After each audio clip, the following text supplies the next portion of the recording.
research does around 1,000 questions a week. So those would be 1,000 questions that would be left unanswered. My favorite talk was the talk from Ramp.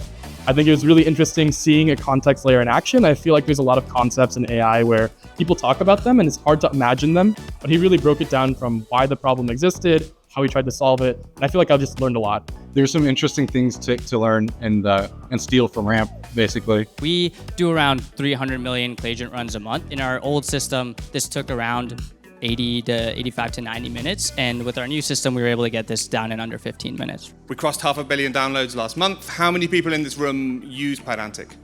Basically everyone. I liked Sam's talk about Pydantic AI. We're big users of Pydantic.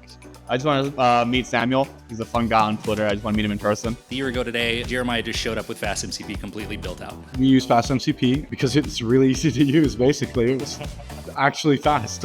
My favorite thing about FastMCP is that it's fast and it's MCP. No, it's really easy to generate dynamic tooling with FastMCP.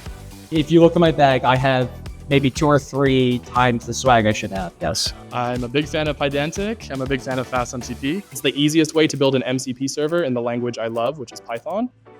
Very happy with it.